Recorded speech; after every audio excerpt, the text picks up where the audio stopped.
ദർശനം എന്താ? കണ്ണുകൊണ്ട് കാഴ്ചയല്ല. കണ്ണുകൊണ്ട് കാഴ്ച മനുഷ്യർക്ക് മാത്രമല്ല, മൃഗങ്ങളും മനുഷ്യൻ ജനിക്കുന്നതിന് മുമ്പേ കടുവയും പുലിയും കുറുക്കനും നായും എല്ലാം കണ്ണുകൊണ്ട് കണ്ടിരുന്നു. ധർമ്മശാസ്താവിന്റെ വിഗ്രഹം കണ്ണുകൊണ്ട് കാണാൻ കഴിയണമേ എന്നാണോ പ്രാർത്ഥിച്ചതെന്ന് ധരിച്ചുപോയോ നിഷ്കളങ്കരെ? അല്ല.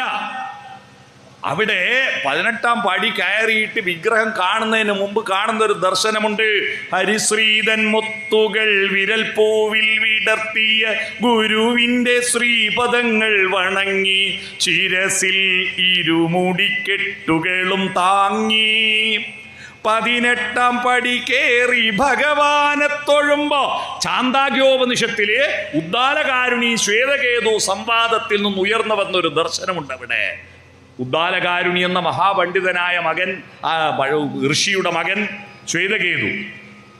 ആ ശ്വേതകേതു, ഉദ്ദാലകാരുണിയുടെ മകൻ ശ്വേതകേതു പ്രവാഹട കൈവല്യൻ എന്ന് പറയുന്ന ഒരു പാഞ്ചാല രാജാവിൻ്റെ അടുത്ത് ഉന്നത പഠനത്തിന് പോയി തിരിച്ച് അച്ഛൻ്റെ അടുത്ത് എത്തിയപ്പോൾ അച്ഛനോട് ചോദിച്ച ചോദ്യമാണ്, അച്ഛാ ഞാൻ എന്തെല്ലാം പഠിച്ചു എന്നല്ല പറഞ്ഞു കൊടുത്തത്, അച്ഛാ ഞാൻ സത്യത്തിൽ ആരാ, ഞാൻ എവിടുന്നാ വന്നേ, ഞാൻ എങ്ങോട്ടാ പോകുന്നേ, ഇതാണ് ചോദിച്ചത്.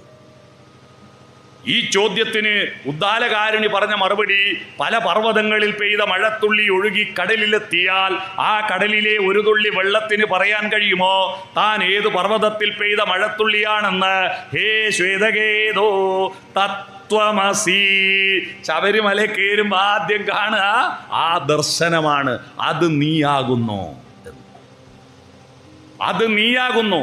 നീ അന്വേഷിച്ച് നടന്ന ബ്രഹ്മവും വിഷ്ണുവും ശിവനും പരമേശ്വരനെല്ലാം നിന്റെ ഉള്ളിലുണ്ട്.